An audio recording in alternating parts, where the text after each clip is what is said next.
All right. All right. Had some streaming difficulties there to begin with, but okay. Welcome today. It's Friday, one of the worst days in the week, as the work week is almost over. But no one stops anyone from working on the weekend, or what do we say? I don't know. Today we're continuing in English because there are some of you watching who are English natives who don't really have the Swedish yet. But so I think most Swedes do understand. Next week we will have two of these, and they will both be in Swedish. Now let's think about what we're going to think about today. We're going to talk about marketplace growth dynamics, and we're going to talk about decentralized marketplace growth dynamics. So I was thinking that before I bring Sebastian on, I was thinking that I was just going to run through some of what I mean when I talk about decentralization, because the whole web is built in a network, as we know, and most of us build services that operate in that space. Now there are a few different types of ways in which these networks can be connected, and so when we talk about decentralization, it's important to know that for different types of network structures, there are different types of decentralization levels, and there are different types of tactics that you can apply to those. So when looking at decentralized networks, I have 4 here, but there are a ton of other different maps. We have the classical model. This is the model that we have been used to know since we were in a feudal society. You have a king in the middle, and then you have the counts, and then you have the normal people who get ruled by them. This is the same structure as nations have had. You have a government, then you have municipalities, then you have boom boom boom, that govern everyone, and that's where the power lies. This is also the same structure that Google built Google Index by using PageRank, looking at how the web was interlinked with each other, giving a higher page rank to pages that had a lot of recommendation, meaning backlinks pointing to them. And so when you want to gain power in such a network, you have to essentially be one of those that are very well recommended. And so acquiring those links, acquiring relationships with the king or with the people who have the links, who have the ranking, is essential, because people always turn to the king or turn to Google to get answers about what they should or shouldn't do. Religion is very much this as well. You have a truth, and the truth is delivered from one source. And so these types of networks, you can see them online, you can see them in our history, and they're very, very common.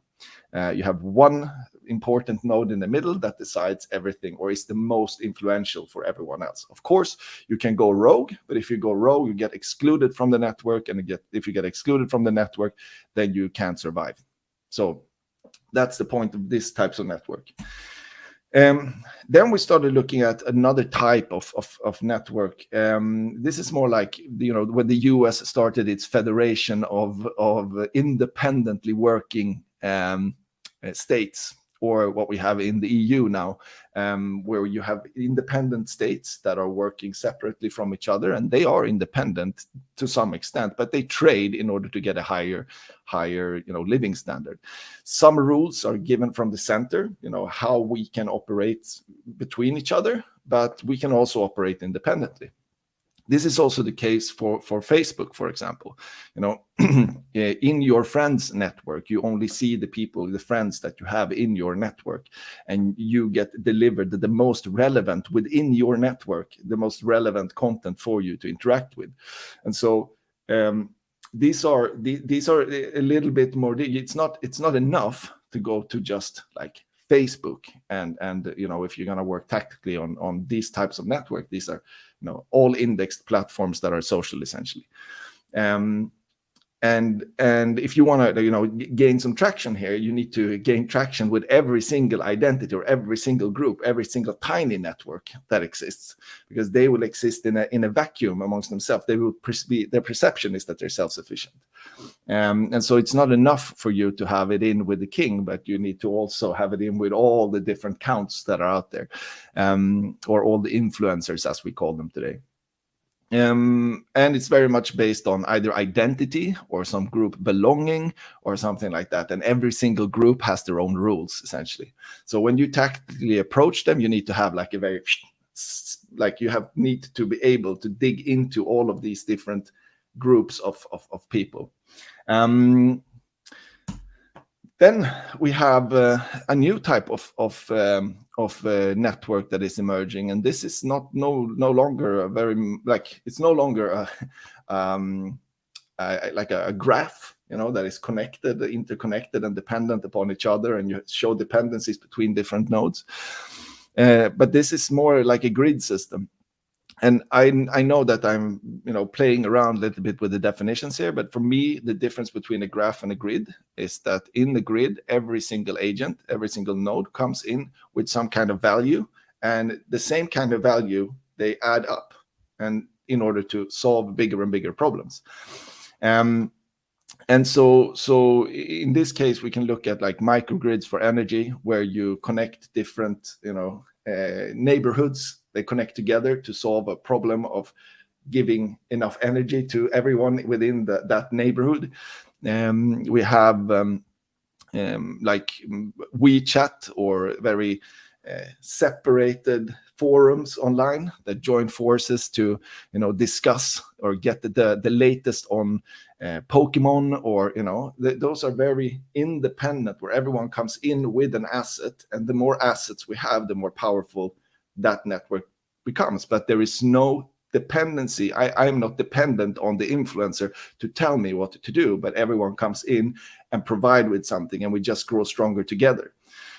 This is a kind of network that is becoming more prevalent with like crypto and with energy, and we see a lot of movement here in terms of AI in the future.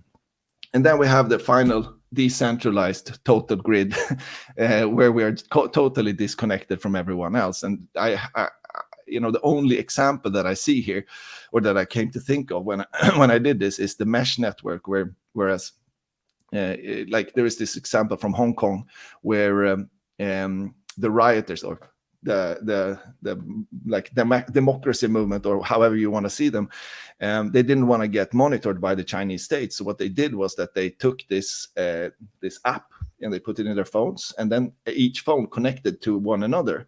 And the more phones that connected to each other, the stronger the network became. And so then they could message each other through each other's phones, rather than going up into the major network and then down to each other again. And the tactics, let's say the tactics for one of these is not so much like when we look at those very decentralized grid systems. If you want to grow within them, you can only grow within one of them. And so you can have network effects, and that's your goal. You can have a very strong network effect, like everyone within this network see that it works. Like in this grid, it works because it's stable, because there is a sufficient amount of nodes that are operating at the same time, or people that are joining at the same time. But the tactic here cannot be, if I want to sort of grow globally, I cannot, I cannot assume that these guys will talk to these guys over here, because they have solving different problems, right? So I need to really employ some kind of scaling strategy here, whereas I find other means of finding one of these places, then trying to work really hard with them to gain a network effect within the group, so that it's stable, and then I can move on to the next and the next and the next and the next. In these systems, it's a little bit different. They will not, they will be sort of impenetrable because they don't need me. So I need to join. Truthfully, I need to join and provide in these systems in order to have some say. But I just wanted to say that there are different levels to what decentralization means, and I think that is important to have when we move into the talk. Fefe says buenos dias. I say buenos dias back to you. Almost notches still that early on a Friday. I don't know. With that said, I want to bring Sebastian on. Hey, Sebastian. Or Basse, as I say. Hey. Buster, as you say. Hey, how you doing? Good. We are here. It's 8:10 in the morning, and we are going to discuss something which we called marketplace growth dynamics. I think I just set that title because I think that that's where we're gonna end up. But please introduce yourself to those watching. Sebastian, 32 years old, the CEO and founder of DeskHunters. And what DeskHunters is a platform to find somewhere to work from. And that could be anything from a co-working space to a cafe, hotel, whatever. And yeah, we launched in August and are moving into new cities. And yeah, that's basically a short introduction from me. All right. So tell me a little bit more about Desk Hunters. What is this service? So Desk Hunters is basically, I come from working. I've been working within the co-working sphere now for almost 3 years, including with the 2 years in Desk Hunters with the development. And it's basically not so much the pandemic, but the new way of working with the more digitized way of working, where all you need is a laptop, a cup of coffee, and Wi-Fi, and you can conduct your work. And so what we set out with Desk Hunters was to create a a to jump on this trend of, or not the trend, but more of this way of working and enable seats anywhere. Because and also doing it in a very sustainable way, both environmental wise, but also business wise. The way we work today with the cafe jobs, and if you walk into any cafe around the city, we see people sitting with their laptops, and so there is a demand for the third space, but what that third Yeah. space is not really defined yet. And Yeah. that's where we're trying to find this new way of how we can create work from anywhere, and doing that in a Yeah. sustainable way and an acceptable way in every city. Yeah, and I mean, we can see that trend is so strong. I mean, even like large companies such as Spotify is talking about having a like work from home first policy where they're gonna close down their offices and get people to work from anywhere. And I think one of the things that you said to me when we talked earlier was that that really appealed to me is that it's not the idea of working from anywhere really, but it's the idea of working from where my life happens. So I work from home. I have to drop off kids to the kindergarten, or not me, but like some people have to do that. I have to go to the gym, and in between all of those events, I can work someplace. Today, that is not really defined. So when I go into a coffee shop and I sit there with my computer, I'm like, I wonder how long I can sit here before they're starting to throw me out. Whilst, whilst with this kind of service, we're essentially just like expanding the horizon of what, where, and when, and what work is. And And I think it's yeah, and just to step on there, I think it's one thing that's very interesting is that when we talk about remote work, we talk about working from home. yeah, And there's just been this whole thing. I've had the saying when we developed Desk Hunters is that the pandemic taught us how to work from home, but not work away from the office. no. And there's a big difference there as well, because I mean there are different type of settings for different type of jobs or different type of modes you got to get into, and then yeah. So what would you say? You launched in August. What would you say would have been your biggest like growth challenges so far? For sure, finding the awareness of this type of service, because we're in this behavioral change of not working from the office as a standard or as the norm. And what that new way of working, the only thing we do know for sure is that it's not going to go back to what it was back in 2019 before the pandemic. No. But so I would say getting the awareness of there is solutions to, because this is something that's written about almost every day. I hear it. I mean, I just heard from earlier this week about that we're introducing a new type of workforce who has never been at the office, so it's worked 3 years remotely now, and that new way, and they've never been introduced to this type of service or way of working, and creating basically essentially a workplace network which is highly individualized, in an otherwise very expensive or high. I mean, an office comes with a high cost, but this is a very individualized way of having your workplace network, basically. Yeah. So that's been the biggest growth of stemming into this, because we're in this influx of change right now. So we can't really pinpoint either, say this is the way that people are going to work in the future. It has so many moving factors at the same time. So that's been the biggest challenge so far. And so is this because one of the things that I find interesting here is that we're sort of working in several different like I'm going to bring up a slide here that I have. Like we have, you know, like in like this is normal marketplace dynamic, and one of the problems in building a marketplace, because it's a marketplace for me who want to go and work somewhere that is not at home or in the office, right? So I can find that place where the availability of a seat with like a cord for my computer or a lamp or whatever I need in order to, so I can see that in the app. I can see where there is availability for me, and I can book that. So for me, it's a marketplace, but for the space owner, it's very much like a platform, right? And usually like a platform sort of, when it's a business to business offer, the best way to sort of grow that in the beginning is through scaling strategy, meaning like big sales team, marketing, and then efficient sales funnel through, right? And then partnerships. So those are the two in which you really grow a platform. But a marketplace is more of an interesting dynamic because you have to build both the supply and demand at the same time.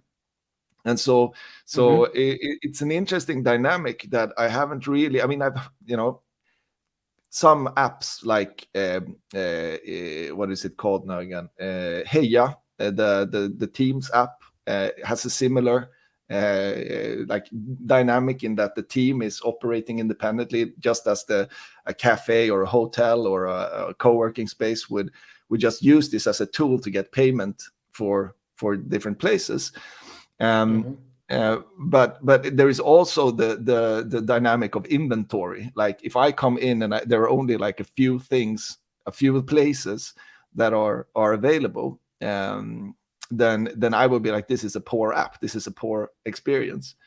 And so it's like a multifaceted growth problem that is kind of interesting to dig into. Like, what do you do first? Yeah, for sure. And what you're saying is, I mean, there is it's lustiga huset trappan in Gröna Lund. It's building inventory, and then what is sufficient. But I mean, there is the interesting thing right now. What's happened is the pandemic has created a surplus in inventory, or in office meters, or empty seats, put it that way. And this has been a challenge in itself, looking into public spaces like cafes and hotels and such, because they're coming from 2 years of empty seats. And then when people sit there, even though they might not be a client or a customer, because what their purpose of going into that spa is working, not grabbing a cup of coffee or a fika. And this is this dynamic of harmonizing this behavior is going to take a little time, because it's a new way of, before I mean, just go back 10 years or 20 years, that you condemned people with a stroller or a baby carriage, and now we're condemning the worker, and that so we need to find ways to harmonize this, because and it's also very important. So we're setting up Gothenburg right now, and what we're doing is setting up 20 to 30 places before we start attracting client or users.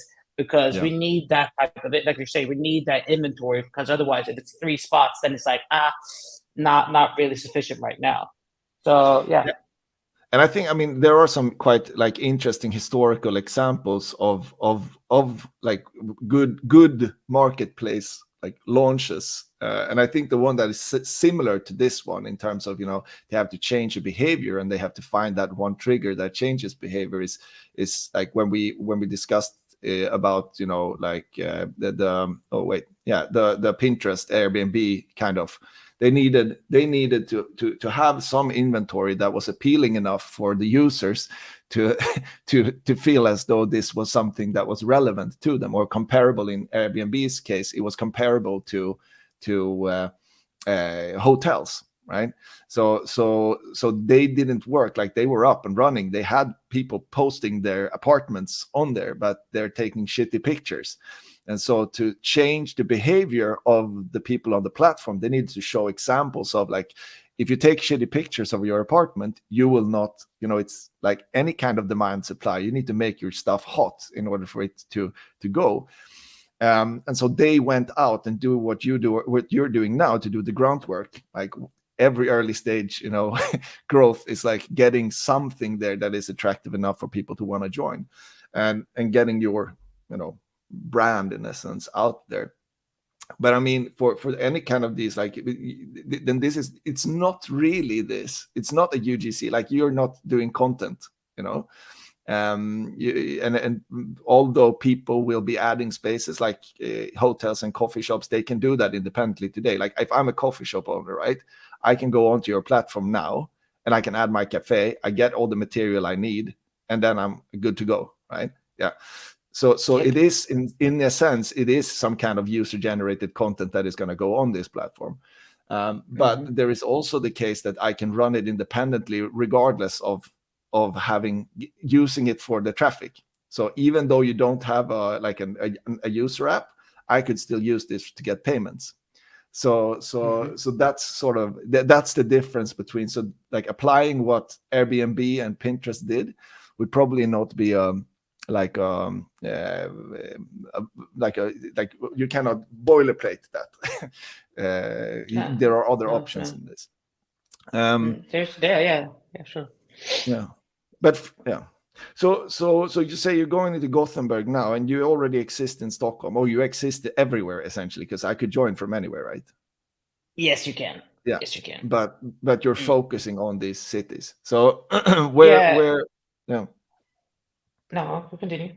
Yeah. So where in, like, if I go out and I want this service, like, for because it is a behavior change for me. If I'm used to sitting and getting my coffee and then a free space for like a few hours, I guess that is going to be like sort of a friction point to get over.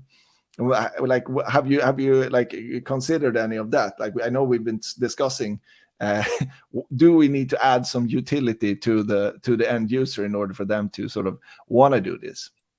And maybe I can ask that, like, we have some people watching. If you can drop the comment in the comments, if you feel like it, if you can drop, like, what would it need for you to like, what would a space need, like a coffee shop or a hotel lobby, or what would it need for you to, you know, want to go there and use that space, check in and pay something for it?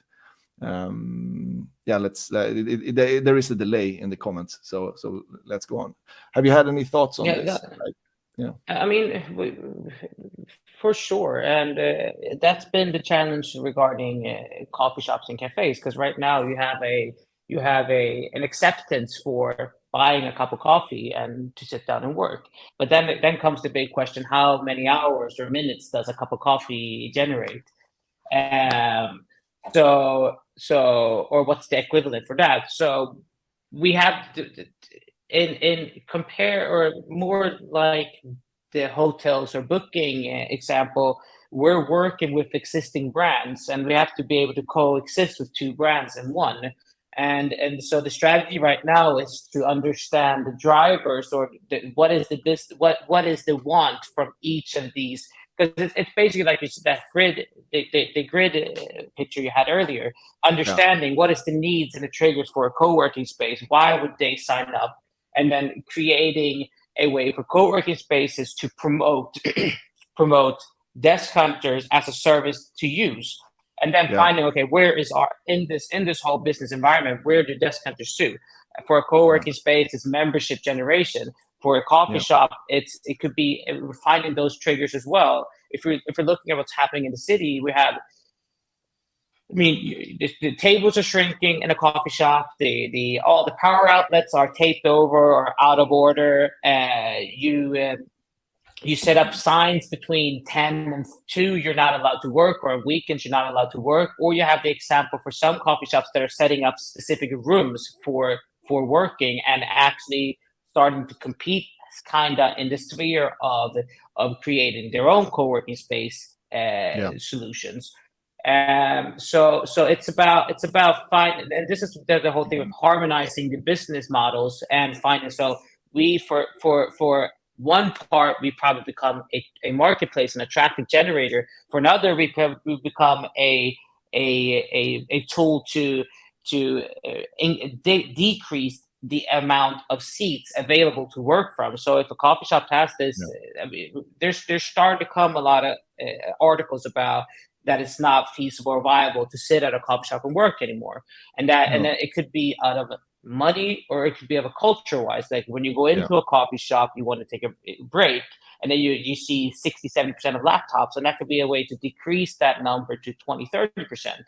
Or it's finding these triggers. That's what's the important part is, because it's about harmonizing their existing business into the space. Then if we see that we can find new spaces, vacant storefronts, vacant seats in a mall, places like that, then we have then it's only traffic generation, because then it's getting life into another empty premises or empty location. So that's what I'm seeing right now. And what I feel is, or what we feel is the way of finding that trigger of, because if we can harmonize that, we can also create a friction-free experience for the people visiting these spots. And I think, I mean, it goes very much into what Fefe says here. Like, it's today we have some kind of transaction behavior from a consumer point of view. Like, I go into a cafe, I'm the same as Fefe. I'm like, I buy stuff that I might buy a ninth cup of coffee, if I stay there for a long time. But then I'm like all jidderish, So I'd much rather have some way in which I could do it elsewise, to have that transaction going. But I mean, even integrating the if I could get a lunch, if I pay premium, if I get lunch included into that, or whatever that might be, that would be interesting. Or if I get a seating next, I can guarantee that I have a seating with a power cord. That would also be something that would be interesting for me.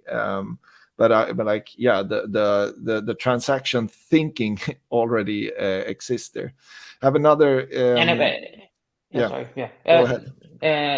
No, I was just going to say quickly that what you were talking about right there, I've experienced that, because we have a extensive partnership with Svenska Nomader. So now we're doing some marketing for another community as well. No, but when discussing a lot with these people, we've heard also that popular cafes are filled up 8 o'clock in the morning. So if you want to get there, you have to get there like set right before they open. Otherwise, you're not going to be able to get a seat there as well. And that's also, I mean, on the outside, that's great, and you sit there, you have that transaction. So there's also the availability issue of like, okay, is there a spot when I go in there? Because that's a distress when that's been what our main feature has been, looking into like a void for workspace. It's like, okay, close to where I'm at, in my proximity, is there a space there, or a spot there, so I don't go into a cafe and it's full, and that, because that also then you it's easy just go home, because then I know I have my seat there or at the office. So that's been a big thing in the decision making process. Cool. We have another, like, this is a 3-piece from Eric Lee. Is that I run a design team where 90% work remotely. The utility question is a good point that was not addressed in some of the space hunting. few areas that we tend to look for when browsing for a proper remote workspace. And he also lists a few things he's looking for, like Wi-Fi strength, noise level for meeting or recording, and security, like when you go to the restroom.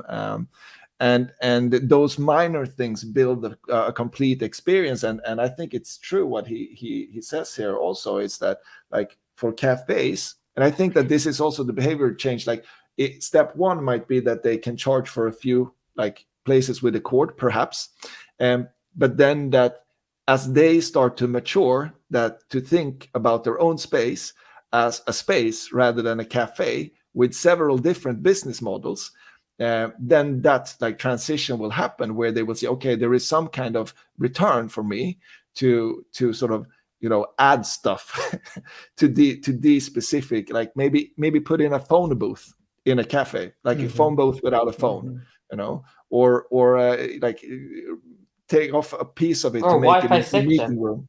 Yeah, like, or, I mean, or like, just a section of creating better like furniture, or it could be there's small simple design things, exactly what you're saying. They're redesigning it. Oh, this corner right here, the corner nobody wants to sit in because it's a dark corner, set up four lights on a table, and your people will sit there and work. I mean, Because some it's kind of exactly what chambre you need when working.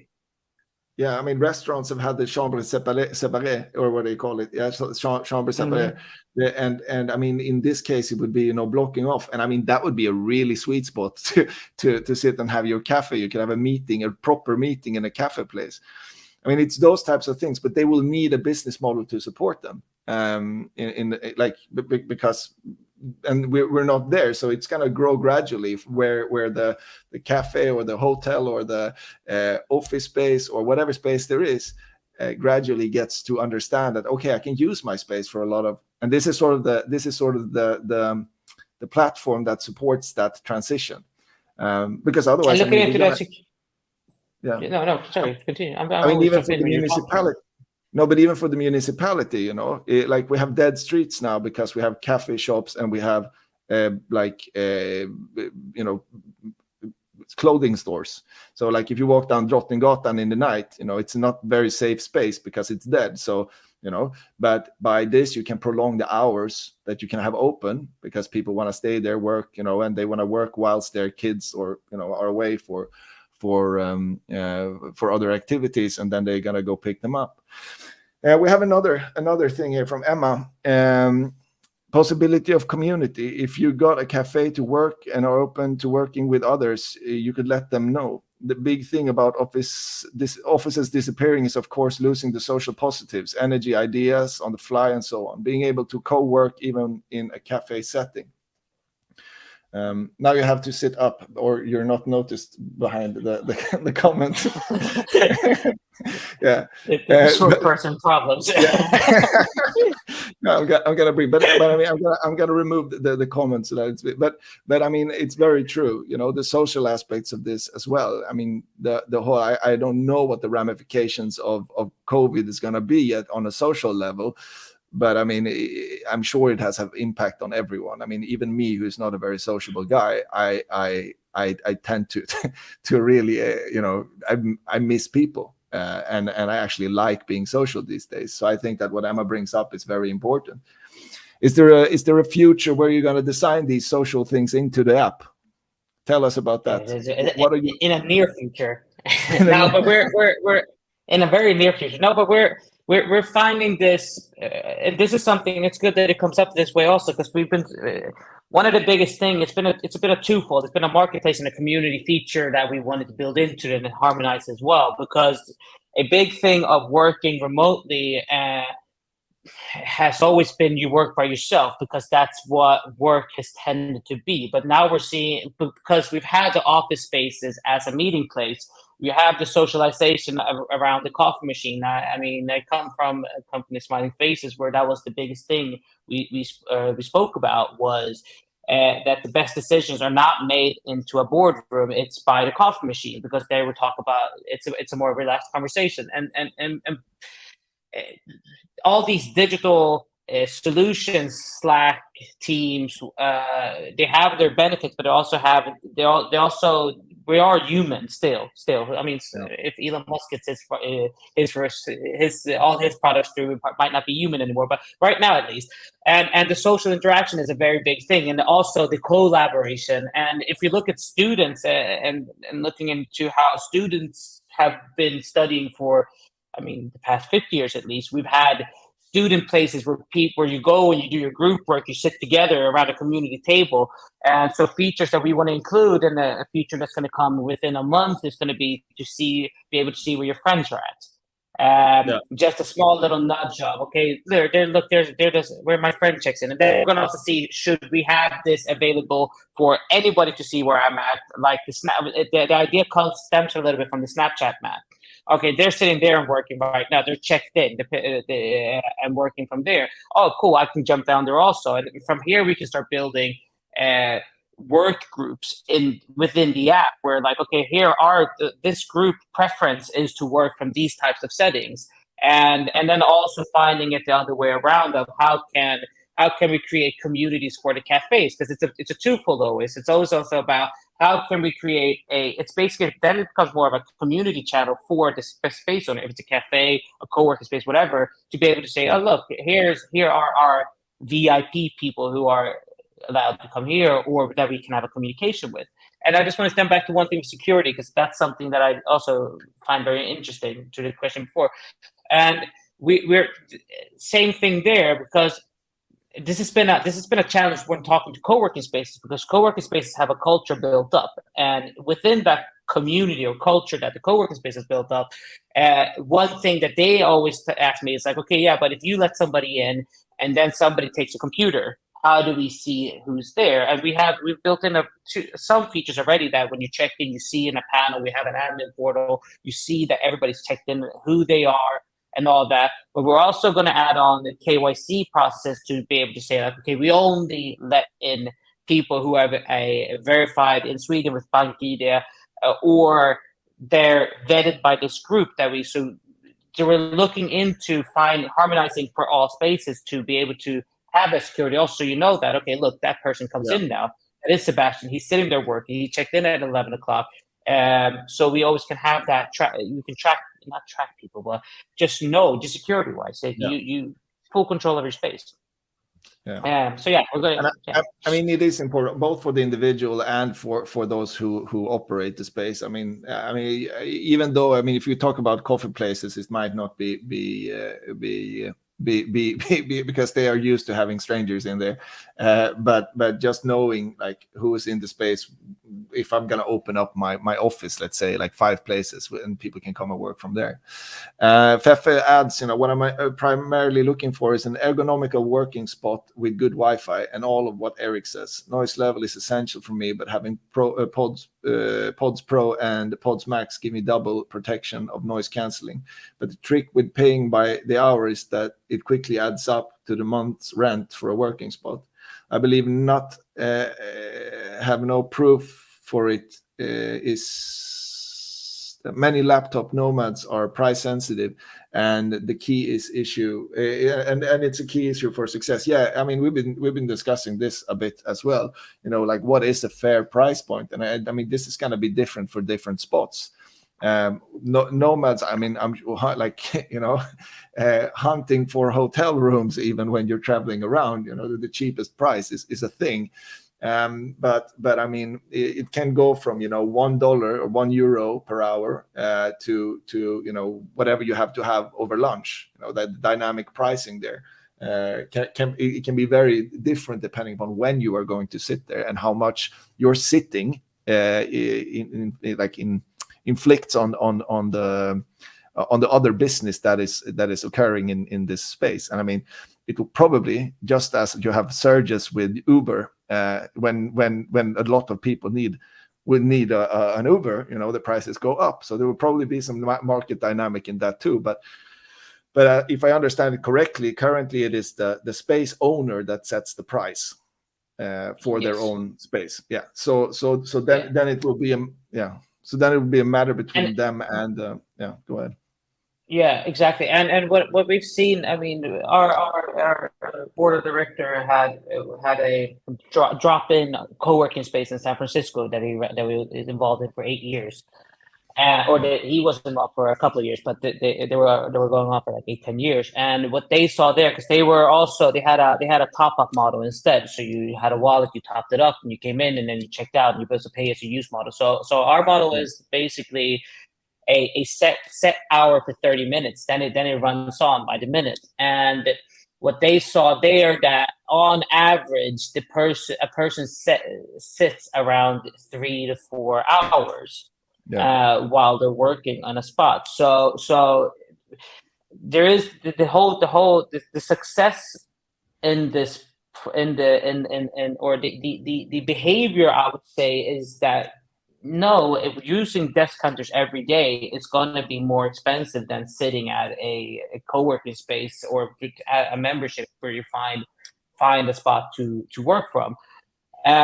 And that's also something that I look at as the success of the company, because we're not creating competition towards co-working spaces nor cafes. We're creating a complement service that a support service that they can use for people who are working remotely for that moment.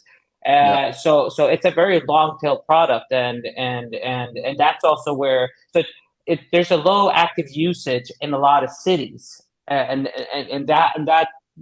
Because we can never say that, oh, you should go to Commandum or you should go to Coffee House by George, which is not around anymore, Espresso House.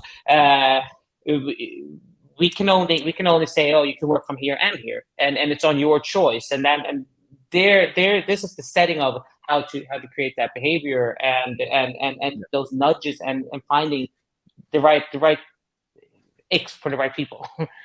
And I mean, in terms of growth, for those of you watching for the growth bit in this, I mean, in terms of growth, it's really like the problem, like why we are discussing this and why all of these like comments are so useful in this time, is that before you find that, you know, that viable product, like that actually, you know, is something that people will desire, then you will not be able to. It doesn't matter how much performance money you pour into something. It doesn't matter how many, you know, influencers you contact to have sit there if it doesn't make sense to people.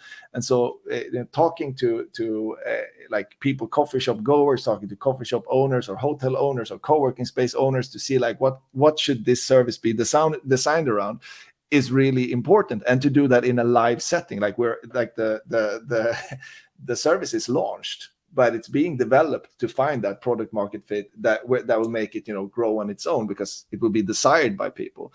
And I mean, if we look historically, if we look at other services, like other marketplaces, they all have the two-sided problem. Like, you know, you need inventory and you need buyers in order to make it work. But if we look at, for example, the dating app service, it is a marketplace between, you know, people who want to come together.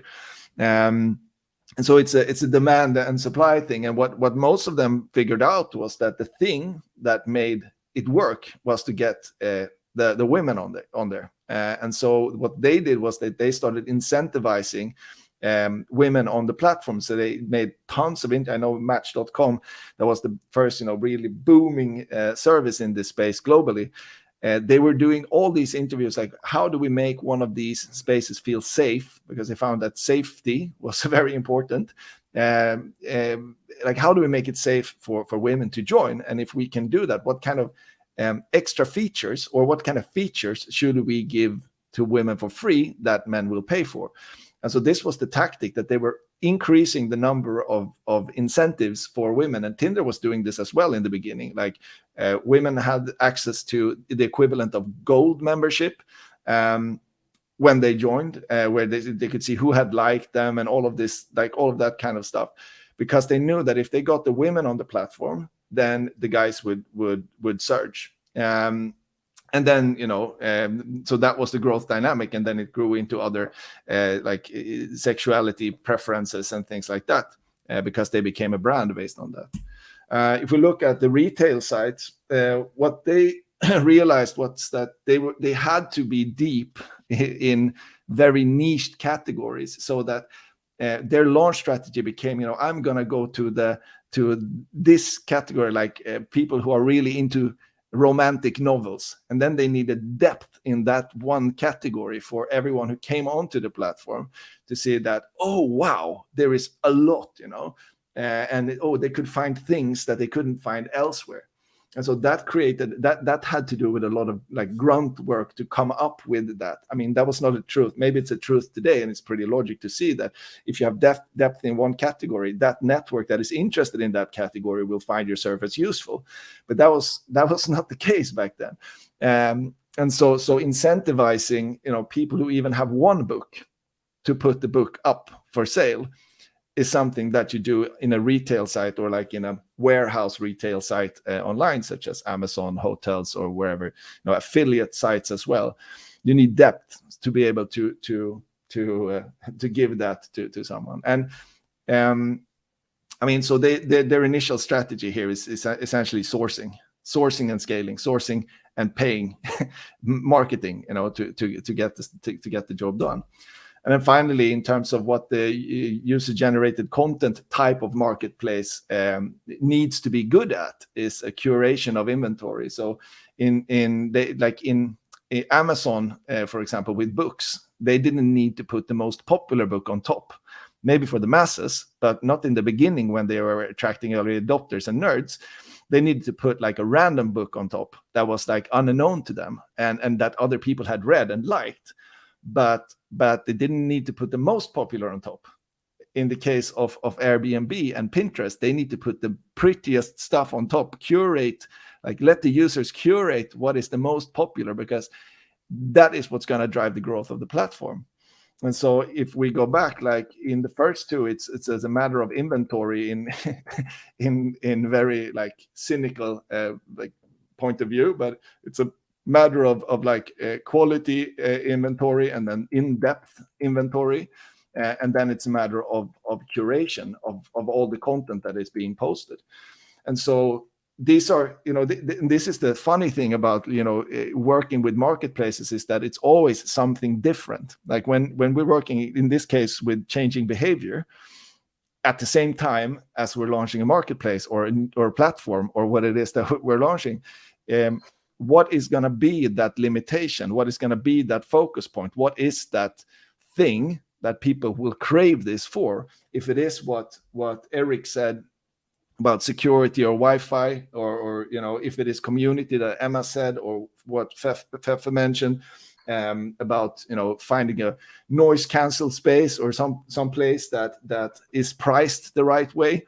I mean, whatever that is, it will probably be one or two of them that gets this off, that has a sustainable amount of people, so that the coffee owner or the hotel lobby or the co-working space feel that there is a viable business model in for them, so that they maintain this, so that they don't churn. What it is, I mean, right now it's all of them, because the space owner they can do whatever they want with their space, and right now it's just a platform, but like giving them some input possibly as to how they should adapt, just as how do you put it, the Airbnb did with when they went out. This is how you do a proper listing. Maybe something like that is where they should start off. But I must say also, if I didn't say it, I've thought about it 7-8 times during this talk. It's like whenever people talk about growth, they go into talking about performance marketing and they talk about creating viral hooks and things like that. But this is growth. What we're doing right now, this is the basis for it. This is the discussion we're having now, is the basis for how growth will happen, and it occurs in so few situations. When it's usually just the question: we want to increase our conversion rate. Yeah, that's growth, but then it's like, how do we do that? And that requires a lot of in-depth discussions, as the one we're having now publicly and separately, in order to figure that out. And then you go out and test. And it has to happen in a live environment. There's so many times when you watch, when you come into like discussing apps and things like that, it's like feature table. People talking about features, and no one is testing any of the features. And so testing this in a live environment will be the success factor that will make this pop eventually. All right, we are at 8:49. If there are any questions amongst you who are watching this still, can throw it in. Yeah, Fefe has another comment there. Yes, community is the DNA of nomads, but that is only part of the ones that would use the app looking for temporary working spot. Some people won't even look for community and just need to bow their heads down and work. With this said, you maybe should make distinctions for where to guide people depending upon what they look for. Interesting. I can't find this in the description of the places. Maybe set up a couple of categories to search by: social, quiet, energizing. Yeah, sounds very, very interesting. You don't need to show the above comment, but it is interesting. It is interesting to bring it into the discussion. I mean, that kind of curation might be very, very useful for people. The ambience of the location. What is the ambience of this specific spot? Yeah, for sure. Cool. We do have a 30-second lag. I'm gonna have a check in LinkedIn. If no, I don't see any comments right now. Are there any final things that you want to say, Sebastian, before we close this down? Regarding growth, or regarding what we've spoken about today, is that you asked one question to start off with: what's been the biggest challenge with growth? And to come back to that challenge is that a lot of people, remote workers today, this has been like the key finding, and it came down yesterday, and it just came completely out of the blue discussion I had, was that what I realized was that remote workers do not work from co-working spaces, but that is usually the need for remote working, because people that are working from co-working spaces are people that are working from offices. That's their office. That's their membership spot. That's not a remote work spot. So that is the biggest challenge we have, is that the behavior of remote working is not going into a closed confined door. It's going to an open setting, and that's the shift that we want to change remove. So I'll leave it with that as what we are working a lot with you and I also, Jesper, is to find that smooth transition. Yeah. Cool. Well, I want to thank you for being a part of the stream this morning. Next week I'm going to host two of these. One of them is going to be on conversion rate optimization and some do's and don'ts when it comes to that. And I have Marianne who's gonna join me for that one. And then on Friday we're gonna talk to David about how to get a 25% click-through rate on Facebook advertising, and with the sales to go with it. So it's going to be an interesting talk, because a lot of misconceptions are being thrown around how you actually create that kind of effect. So yeah, with that said, thanks, man, for joining me this morning. Thank you. Have a good day. And everyone, have a nice Friday. Bye-bye.